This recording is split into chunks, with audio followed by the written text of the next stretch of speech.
Hello everyone, welcome back to my channel, or if you're new, welcome, and most importantly, welcome to my kitchen. Today I'm doing my diabetic meal prep with you guys. I'm preparing my white chicken enchiladas that are low carb and delicious. And I'm also preparing my chili cheese dog potato wedges. They are two diabetic friendly recipes, but if you're not diabetic, do not worry about it because you can enjoy it if you're just enjoying a low carb lifestyle or if you're enjoying a low calorie lifestyle. These two meals will be meals that you will love. And if you are new to my channel, hello, my name is Olivia. I have been a type 1 diabetic for over 20 years now. And I'm coming here on YouTube to help other people make living with diabetes more enjoyable and more sustainable. And I want to help you guys do the same. So welcome to my kitchen this morning. If you haven't already, please give this video a big thumbs up to let me know you love it. And if you're interested in seeing any specific meal types or anything in particular that I can show on my channel, please leave in the comments below because I have a ton of meals to make you guys. But if there's anything special you guys want to see me make, then put it in the comments and I will be sure to do so. So I will come back at the very end after meal prepping both my meals to say goodbye, but I hope you guys enjoy both my recipes this week. Okay guys, so to get us started, I'm preparing with you guys today my white chicken enchiladas. These are super, super good. I love Mexican food, so this is just right up my alley. It's very low calorie, high protein, and low carb, so perfect if you are living a diabetic lifestyle.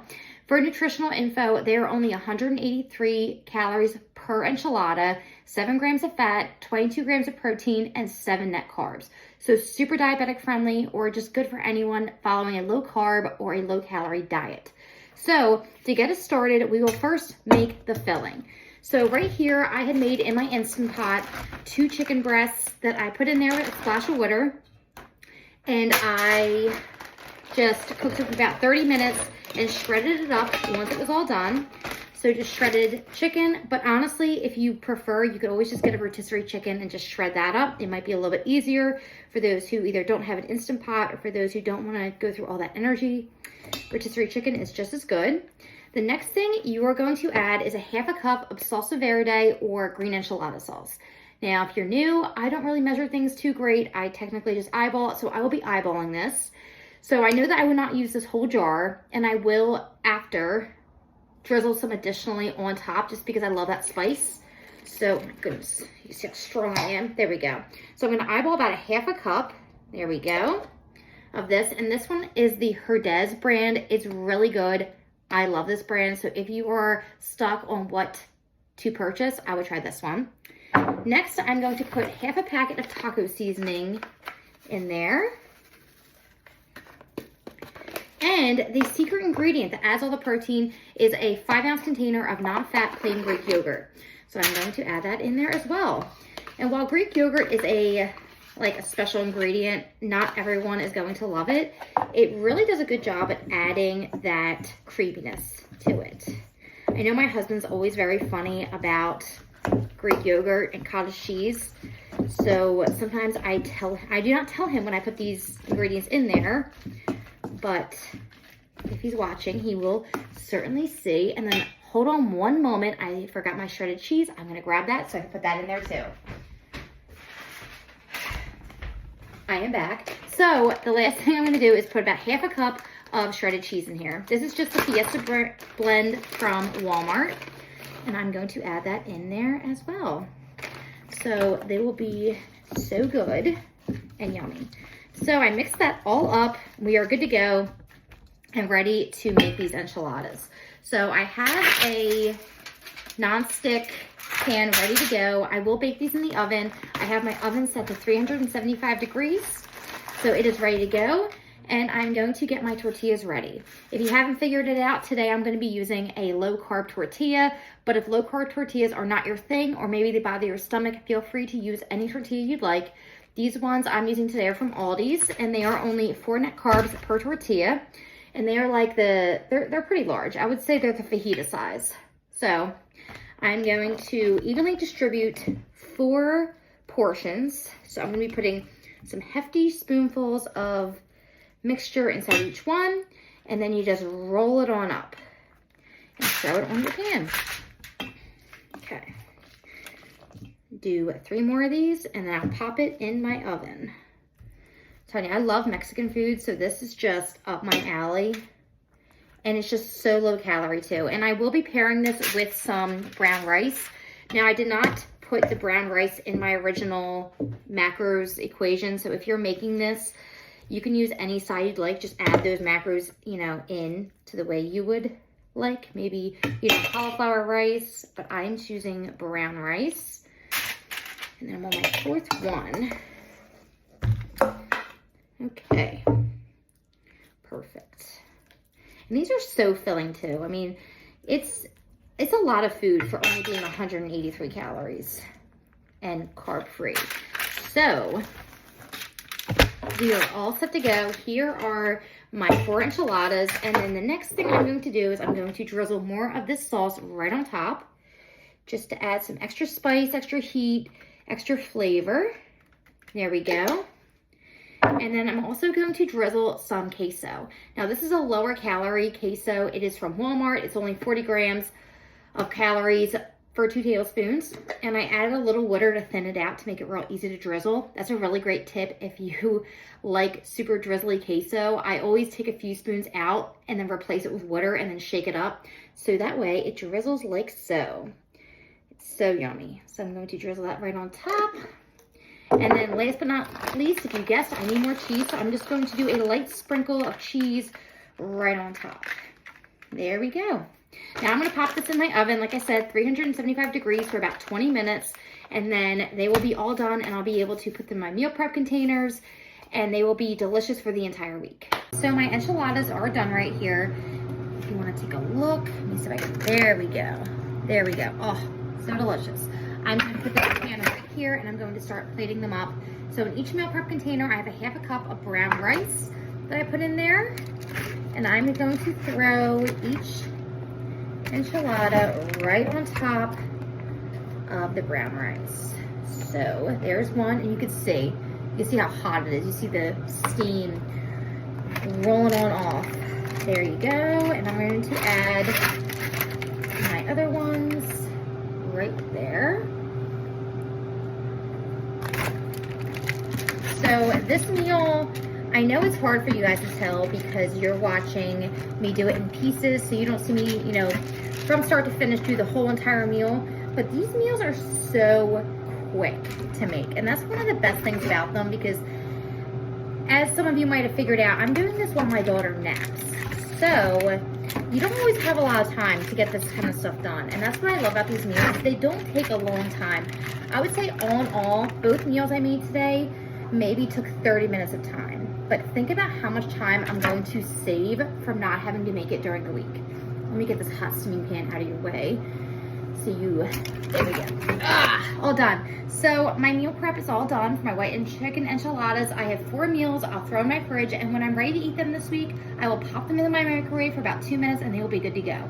Okay, so now we are getting started on our next meal, which is my chili cheese dog potato wedges. So let's get some of the meal prep things out of the way, the things that I had to get ready before actually starting. One of the things was I took a pound of creamer potatoes and I cut them into fourths. So they are potato wedges now. Next, I have to season them, and you can season them however you like, but I'm a big lover of the Kinder's seasonings, and I just picked this one up today. It's the cowboy butter flavor, and I haven't tried it before, and I've been wanting to, so I picked it up, and I'm going to try this on my potato wedges today. And I love extra seasoned potatoes, so I'm going to season it very generously, stir it on up, and what I'm going to do with these is I'm going to throw them in a 400-degree air fryer for about 20 minutes, and then I'll shake it halfway through. But if you don't have an air fryer, you can always use a high temperature oven, like a 425-degree oven, just as easily. The other thing I'm doing is I'm going to start sauteing 1 pound of lean ground beef on my stovetop. I'm using 93% lean ground beef, and I am going to cut turkey kibasi up into thin slices. And this is turkey kibasi, and it is right here. The brand I'm using is the Hillshire Farms Light Turkey Kibasi. And I apologize, I did not mention the calories in the beginning.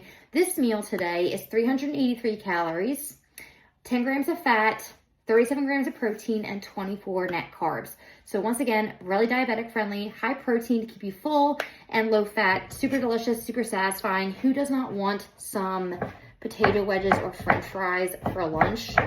I know I sure do. So I'm excited about this one too. So I'm cutting the kielbasa up super thin, and what I'm gonna do with this is I'm going to saute this on my stovetop with my lean ground beef, so that way this gets nice and browned, and as well as the ground beef. And then when that's all done, I will show you my next steps of how to make my chili cheese dog potato wedges. My potatoes are still in the air fryer working. They have a few minutes left, and my ground beef and kielbasa is just now browned and all ready for me to add my next ingredients. So the next ingredients I'm adding is 1 chili seasoning packet. You can use any brand. I'm just using the Great Value brand. 3/4 cup of water, and then 1 can of your favorite bean of choice. I'm using pinto beans. So I'm going to add this to the mixture and then bring it to a boil. And so you guys can get a look at it. This is everything all added to the pan. So the turkey kielbasa, beef, pinto beans, chili mix, and the water. And it is all ready to go and add to my potato wedges. So once the potato wedges are all finished up and ready to go, I will start meal prepping it out. Okay, so my air fried potatoes finished up. I let them go in the air fryer for about 20 minutes so they're nice and crispy and ready to go. And I evenly distributed my 1 pound of potatoes through 4 bowls, so they are ready to go. And the next thing, assembly is super easy, because I'm just gonna take that chili mixture I made and plop it on top of each bowl. So it's going to be very flavorful, very yummy, very delicious. And I'm just going to kind of evenly eyeball it on top of each bowl. Now, I used to weigh out my calories and weigh out my food, and it just became way too much.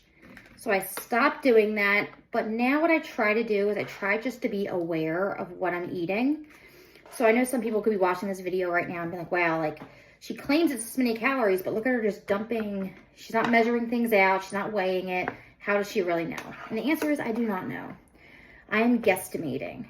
You know, I'm not sitting here throwing hundreds and thousands of calories onto food. I am putting better for you options into my mouth. And that's really the best you can do, I have found. And I'm a type 1 diabetic who does not want to sacrifice her whole entire life or pleasure for her diabetes. I just don't want to do that. So I evenly distributed everything on the bowls. The last one, this one looks a little sparse. So basically, I feel like after looking at it, it's like a little bit of potato and a lot of the chili mixture, but just look at that, it looks amazing. And then the last thing I'm going to add to these bowls are, of course, cheese, because you can't have chili cheese bowls without some cheese on top. So I'm going to do a nice, generous sprinkle on top of each bowl, because when I make chili, I have a lot of cheese with just a little chili, because I feel like chili is all about cheese, but that's me. So, good thing I'm not lactose intolerant, right? So there we have it. I'm all good. I will show you what the finished product looked like right there. Look how darn delicious that looks.